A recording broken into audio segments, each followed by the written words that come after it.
Wait lang po. Okay po, good afternoon.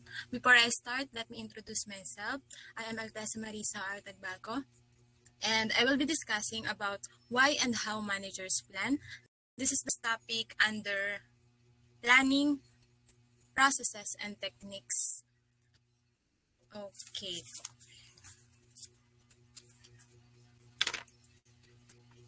Ito ako bumalik. Sorry po, medyo natetense. Bumalik ako. So this will be the topics that I am discussing. One is the importance of planning, the planning process, benefits of planning, planning and time management. These are the lesson objectives. Number 1, to explain the importance of planning as first of 4 management functions. Identify the steps in formal planning process. Identify and explain the benefits of planning. Determine some steps on how you can properly manage your time. Illustrate how you can properly manage tasks. Okay naman po, naririnig naman po ako. Hello po. Clear po. Yes, ma'am. Sorry po kung okay po. Sorry po kung na-check ko kasi hindi ko kayo nakikita, hindi ko alam kung online ako o ano. So, before I start, allow me to ask 3 questions. I'll be noting your responses in these questions and then later on, I will integrate your responses on our discussion. So, para medyo nakaka-tense ng very light, tawag po muna ako bago ako magtanong. Okay lang po? Okay po. Okay po. Miss Cherilyn Malimata? Yes, ma'am. So, the question is, who can you be able to tolerate? Someone who plans a lot but doesn't execute, or one who have no plans at all? You can answer it shortly but precisely. For me po siguro, mas matotolerate ko is yung someone who plans a lot but doesn't execute kesa dun po sa one who have no plans at all. Kasi for me, kasi dun sa una, meron naman siyang input. Kumbaga, kulang lang siya sa output, sa execution ng kanyang mga plano. Kesa dun sa pangalawa na as in, wala kang makukuha kahit isa sa kanya, neither input or output. Yun po. Thank you. Okay po, thank you for that answer. May iba pa pong gustong sumagot? Okay po, kung wala na, next question po tayo. Ay, hindi pala. Next tawag po tayo. Okay, for the next question, I will call Mr. Pedernal. Sir. Hello po. Hello, ma'am. Okay. What specific plan do you have before that has changed? Why and how does it change? Ano po yung plano mo na nabago at paano siya nabago? Ano yung pagbabago? Hello po, good afternoon po. So, bali yung plano ko po dati, nung ako'y nasa kabilang Bureau of Animal Industry, bala ko sanang mag-take ng masteral sa Animal Science. Kaya lang, nabago po yung pag-take ko ng MPA kasi na-transfer po ako ng kabilang bureau, which is Bureau of Plant Industry po. Okay po. Okay po. Thank you. For the third question po, sino pong magbo-volunteer na sumagot? Madali lang naman din po.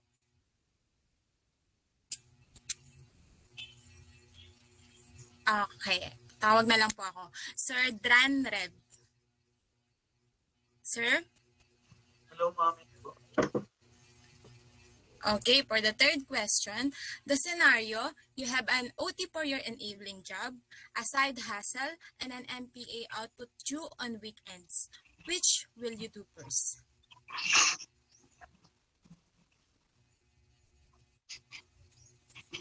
Wait lang, ma'am. Na-process ko pa po. Ito po bang the scenario, you have an OT for your enabling job, a side hustle, and an output due on weekends.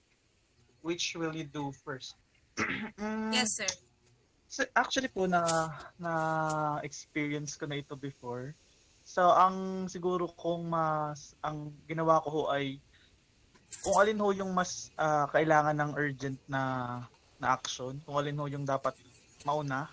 Let's say po, yung trabaho po at weekdays po, at medyo demanding yung trabaho na kailangan tapusin, di sa trabaho po muna. Tapos, siguro yung MPA na po yung ipapahuli ko, kung kaya naman. Depende po kung paano ang pag-divide mo sa oras. Time management actually po. Okay po. Thank you so much for those responses. Mamaya po pag ninilay-nilayan natin yung mga sagot na yan. Pero now, let's proceed.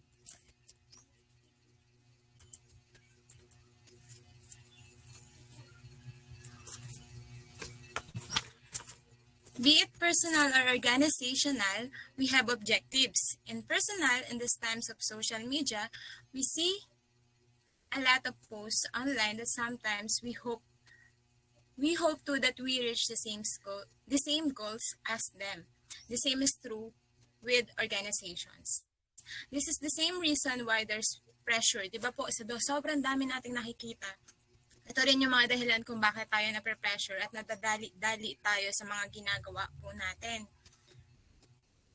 Sometimes, because of this pressure, we jump into a situation without firm plans and decision. But the key is always good planning. How are we going to do that? The trick is to blend the lessons of past experiences with future aspiration and with a willingness to adapt as new circumstances arise. So, nandyan po, naka-illustrate naman yung planning, blend lessons of the past with future aspirations. It should be flexible, and we should stay focused on goals even as complication and problems arise. So, bago po tayo tuluyang lumayo o bago natin tuluyang pag-aralan yung tungkol sa pagpaplano o sa planning, may nahihirapan pa po ba na i-differentiate yung goals sa objectives, sa plan, sa vision, sa mission? Meron po bang medyo nalilito pagdating po sa pagkakaiba-iba ng mga terms po na yun? Kasi mamaya masasagasaan po natin siya. Meron po? May kausap po ako? Okay po, tuloy na lang ako. A plan is a comprehensive list of steps with timing and resources which is made to achieve a particular objective. One expects that after following this step, he will achieve his desired goals. Medyo ako rin kasi personally nalilito po ako sa pagitan ng plano, ng goal, ng objective. Pero para mas madali natin siguro siya na maunawaan, halimbawa, yung goal natin is, kagaya ni Miss Angel Oxin, ang goal niya is pumayat. Yun yung goal. When it comes to objective naman, para siya pumayat, ay gagawin niya ito. Maglilista siya ng mga gawain na gagawin niya para matupad niya yung goal niya. Pero kapag plano, mas detalyado at mas specific siya. Nakalagay na doon kung halimbawa, tatakbo siya ng ganito katagal sa loob ng ilang araw. Nandun na po yung time kung kailan mo tatargetin at ano pa yung mga gagawin mo para mo ma-attain si plano. Another easy way po para ma-differentiate natin siya ay itong tinatawag natin na lesson planning. Maisingit ko lang naman. Yung si objectives po ay part lang siya ng lesson plan. Pero kung titingnan natin yung lesson plan, nakalatag sa isang lesson plan yung mula umpisa hanggang sa wakas ng isang gawain when it comes to teacher po. So, kumbaga, yung plan, part lang si objective, ilalatag mo lang si objective sa plan, pero yung specific na gagawin mo ay yun na yung planning itself. So, kaganina, I deliberately included these objectives para rin yun, nakita din po natin yung pinagkaiba ng objectives and plan. So, para maging plano tong objectives na to, pwede ko siyang dagdagan halimbawa ng I will accomplish this within explain, identify, determine, illustrate within 2 hours through PowerPoint presentation and video presentation. Yun, plano na siya, hindi na siya objectives lang. So, balik po tayo dun sa ating slide. Planning sets the stage by providing a sense of direction. Tinanong ko po kanina kung sino yung mas kaya na i-tolerate. Yun ba na tao na puro lang plano pero hindi kayang mag-execute? O mas kayang i-tolerate yung taong walang kaplano-plano sa buhay?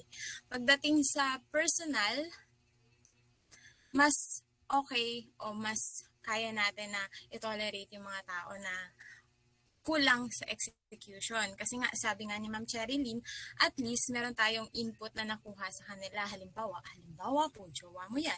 At least may nakikita ka na direction with that person.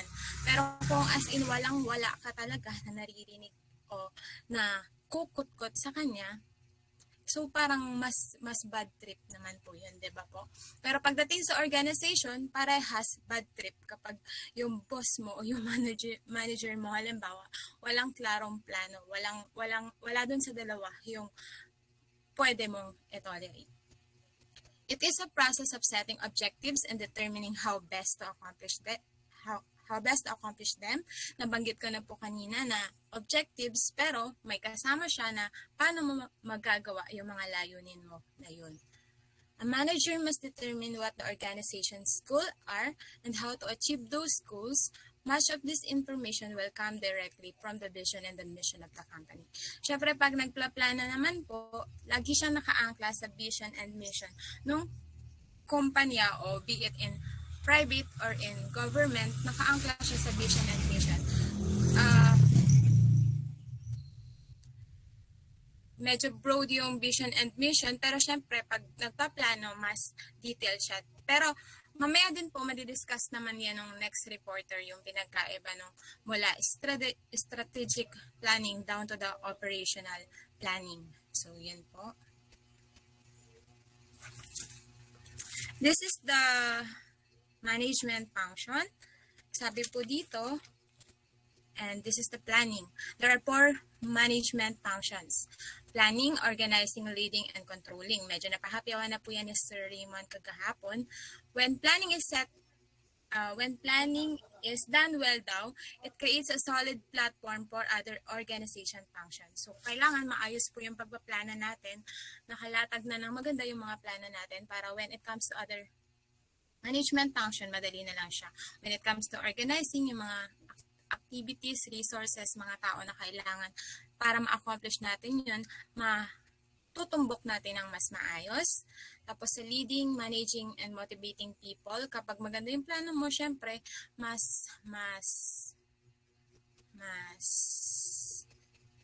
a good plan motivates your people or the people under you.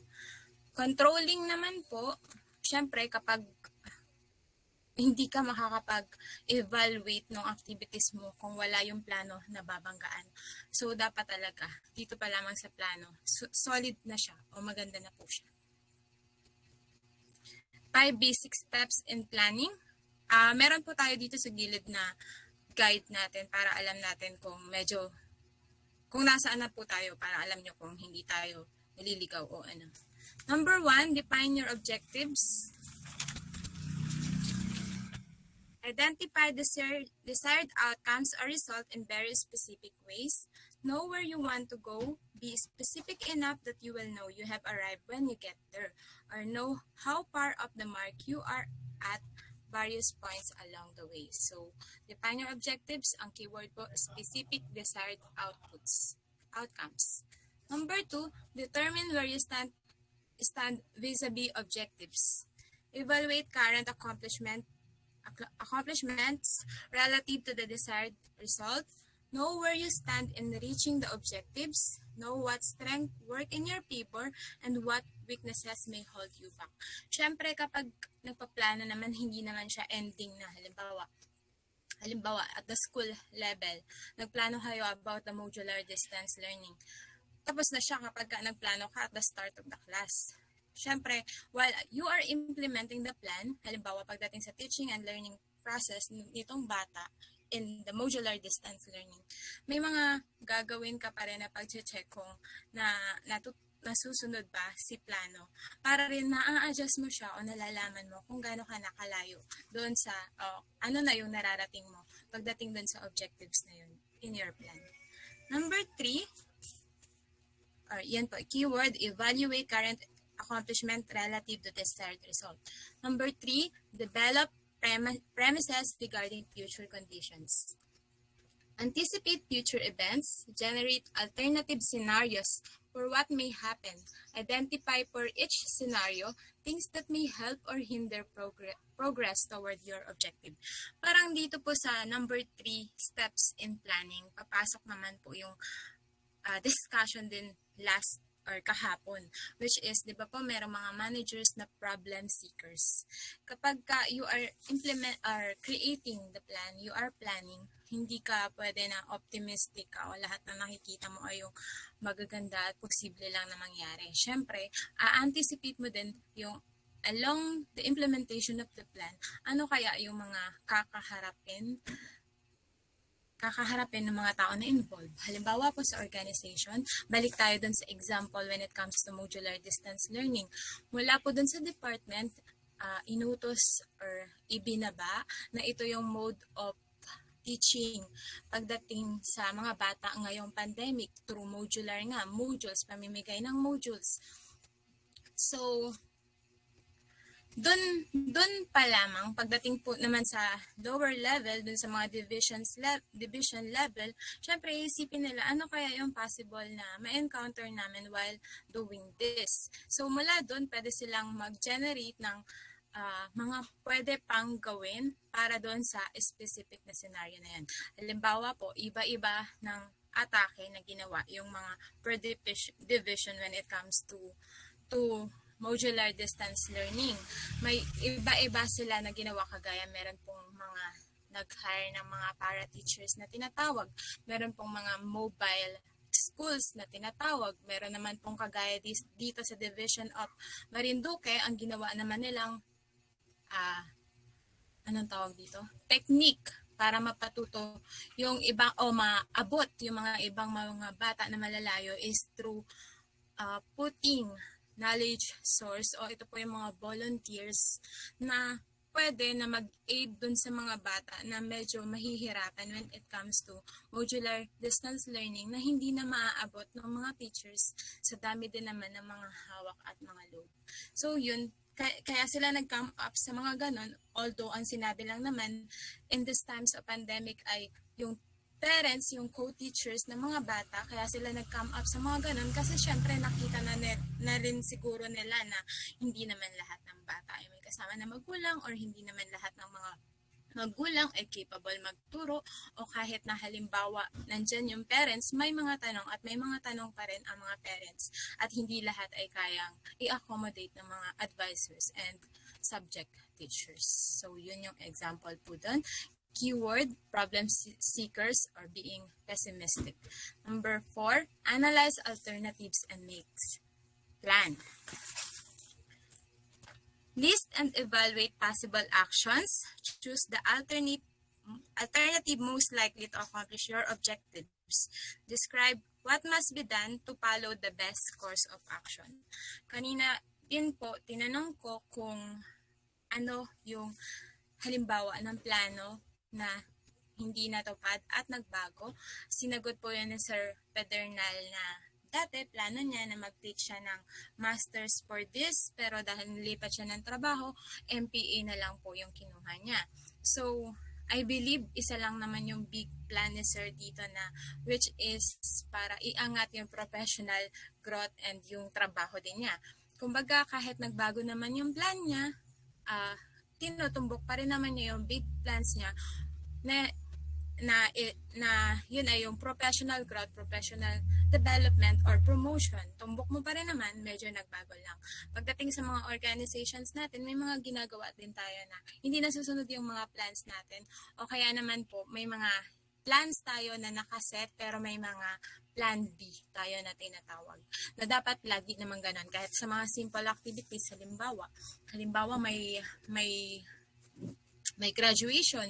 Halimbawa, ang location mo ay open, i-anticipate mo, galing dun sa number 3, i-anticipate mo yung ano mga pwedeng mangyari, tapos mag-generate ka ng plan B. Kung open yung space, halimbawa, dapat merong plan B nga na location, paano kung umulan, halimbawa. Halimbawa lang naman po yun. Pero sa organizations natin, marami din tayong ginagawang pagpaplano na meron tayong alternatives, kung tawagin. Number 5, implement the plan and evaluate results. Take action and carefully measure your progress towards objectives. Follow through by doing what the plans require. Evaluate results. Take corrective action and revise plans as needed. So, hindi naman natatapos yung pagpaplano sa plano lamang. Meron po yung mga measures para malaman natin kung yung plano natin ay gumagana ba o nasusunod ba.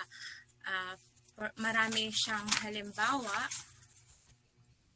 For example, pagdating sa business po, meron tayong tinatawag na customer satisfaction o kahit sa mga government offices, di ba, meron tayong mga ginagawang feedbacking pagdating sa kanila para malaman natin kung yung service na ginagawa nila ay okay ba o ano. O meron din naman po tayong sa mga businesses pa rin, yung sales quota system, o pagdating naman sa ating mga empleyado, meron tayong mga employee appraisal, mga IPCRF, yan. So, ginagamit yung mga yun para malaman kung gumagana yung mga plano na nilatag natin at kung hindi, kung gumagana siya o kung hindi, magbabase yun dun sa mga result dun sa measures na yun at pwede pa rin siyang i-adjust. Medyo mabilis po ako. May nakikinig po. Okay lang po. Thank you po. Okay lang po. Tama po yung timing. Okay po. So, plans, ito po yung input. Plans, dapat siya ay tumutumbok o nagtratrabaho para maabot natin yung ating SMART goals. Yung SMART, yung specific, measurable, attainable, relevant, and time-bound.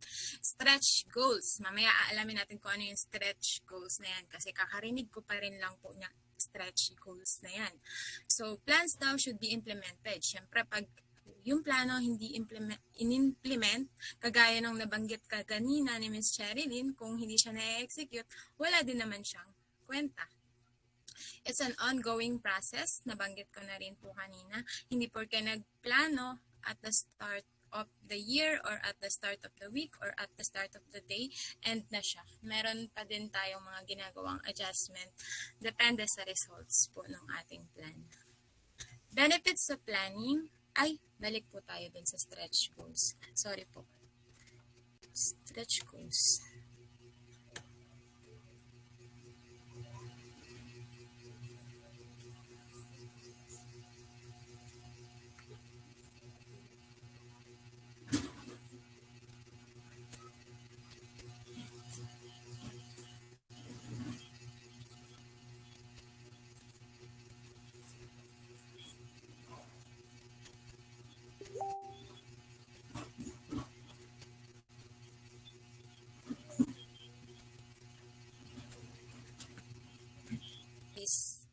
Bago kasi sa pandinig ko, at least medyo mapag-aralan ko din at natin.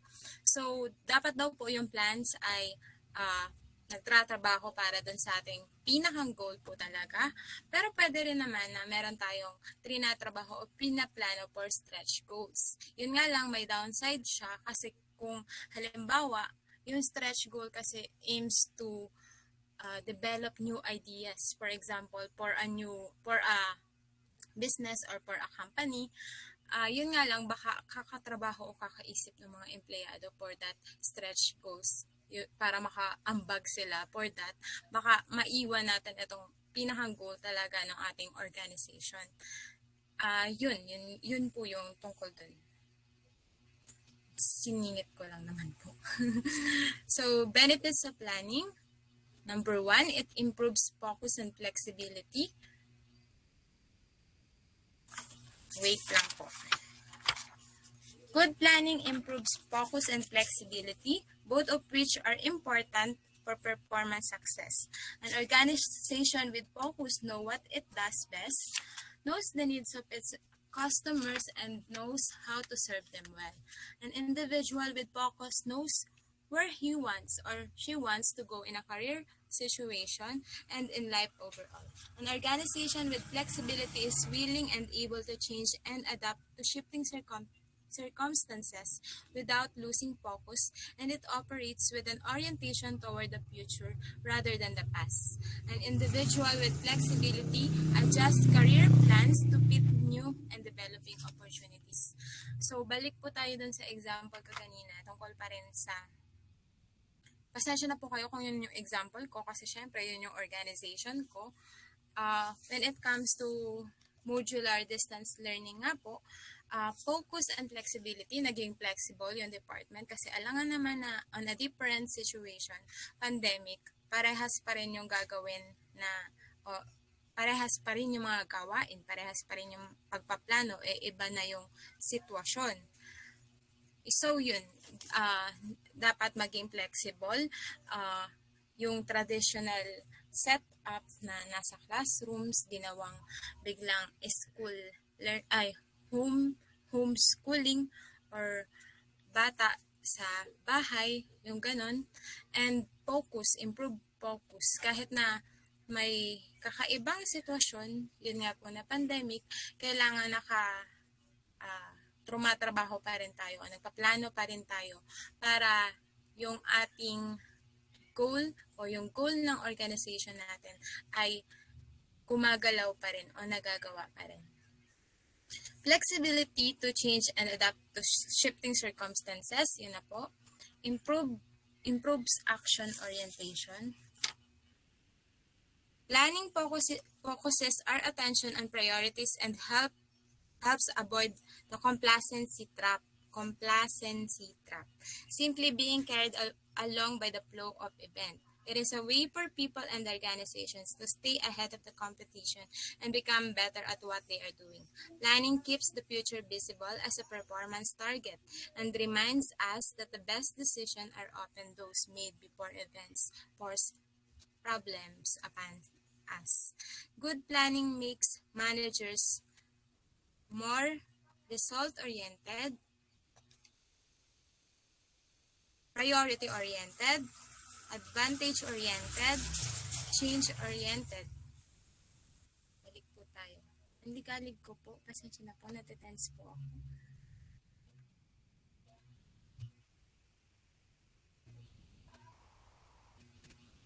So, results-oriented, creating a performance-oriented sense of direction.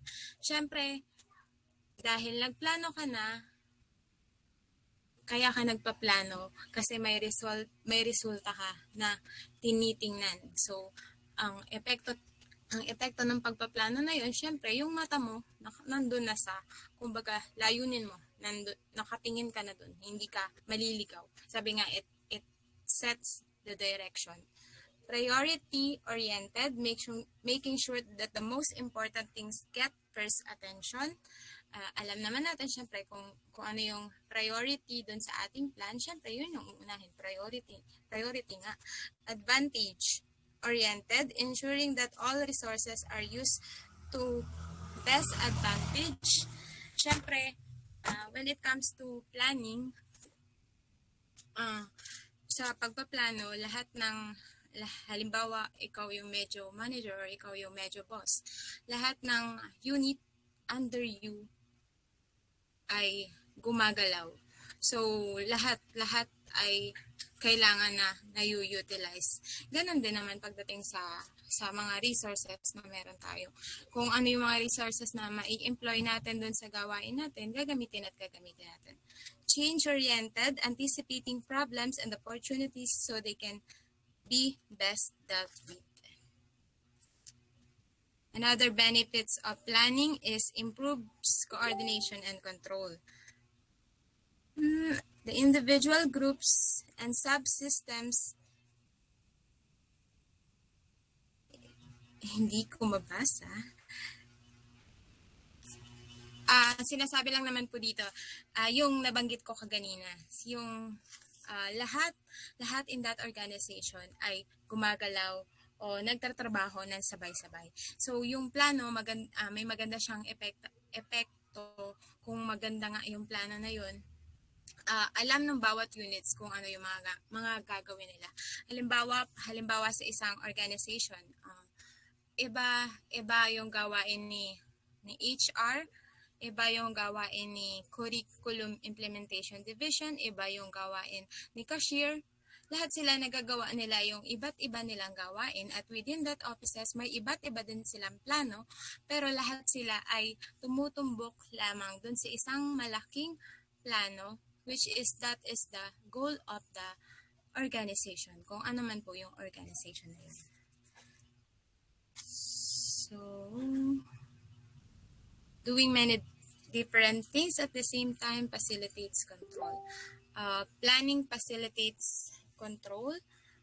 Kanina nabanggit ko po yung mga example ng mga measuring the performance or checking the results of the plan, or kung yung pag-check natin kung nagagawa natin yung mga objectives na ito. So, a good planning, kung maganda yung plano natin, alam natin yung mga measuring tools na gagamitin natin para ma-measure po yun. Dito na ako. How do you manage your time? Let's take a look at this. This is the last part of my discussion na po. Last parts. Let's watch this video. Kailangan na ma-manage natin na maayos yung ating time para nagpa-function tayo at natratrabaho natin yung mga plano natin for the day, for the week, or etc. So, yun, nakita po natin dun kung ano yung mga pamamaraan kung paano natin maayos yung ating daily activities. Marami pong mga na-mention dun. Bawas-bawasan daw po yung pag-Facebook, bawas-bawasan yung pagchichika sa mga katrabaho kung hindi naman kailangan, o ayusin yung mga gamit natin para yung mga documents na kailangan na hanapin o kailangan for the day hindi nagtatago at hindi natin hahanapin kung kailan kailangan.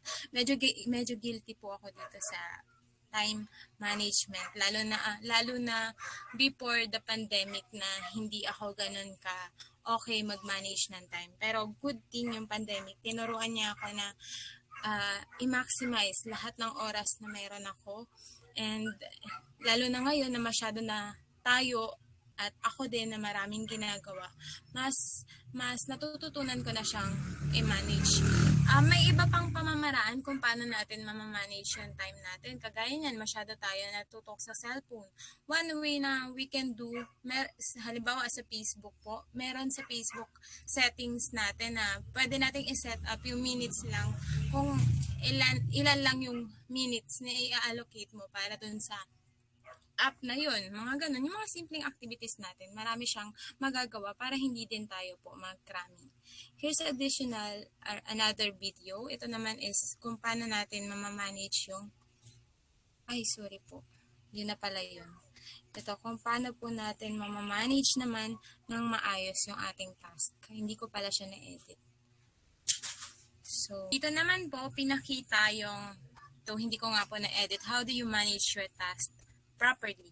So, tama yung sinagot kanina ni Sir Dran Reb. Diba po yung scenario? Halimbawa, nagsabay-sabay yung OT mo for your enabling job or your 8 to 5 hours, 8 to 5 job. Tapos, meron ka pa halimbawa na side hustle, may sideline ka, may business ka. Tapos, enroll ka pa sa MPA o marami po bang nakarelate kasi parang sitwasyon natin to ngayon. Ang sagot niya doon is, syempre, in terms of urgency, yun yung uunahin niya. Halimbawa, kasi doon sa question na banggit na OT for your enabling job. Naniniwala naman ako na kung OT yan, urgent yan, kasi kung OT, hindi ka naman mag-OT ng hindi urgent. So, ilagay na natin doon sa first quadrant o doon sa urgent yung mga yung mga pinaka-importanteng mga bagay o yung mga pinaka mas maaga yung deadline. Tapos isunod po natin doon yung less urgent. Siguro yun yung MPA output.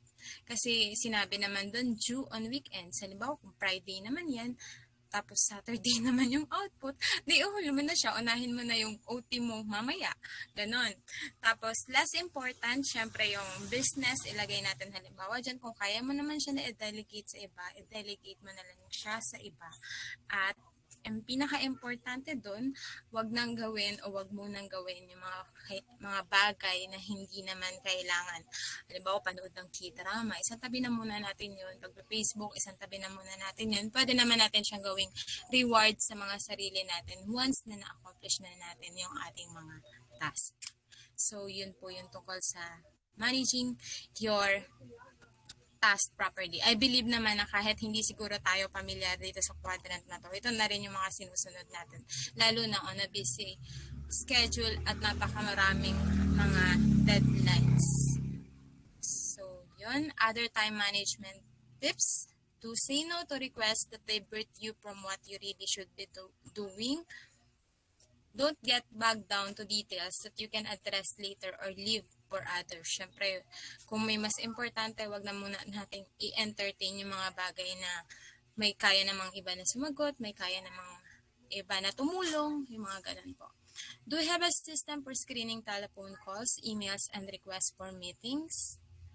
Don't let drop-in visitors or instant messages use too much of your time. Don't become calendar-bound by letting others control your schedule. So, balik tayo. Importance of planning. Na-discuss na po natin. The planning process, the benefits of planning. Yun yung tatlo. Planning and time management.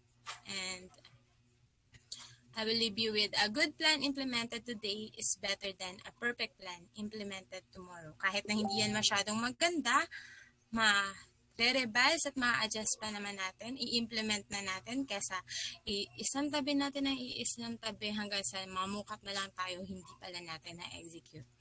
And that's all, and thank you. Yun po.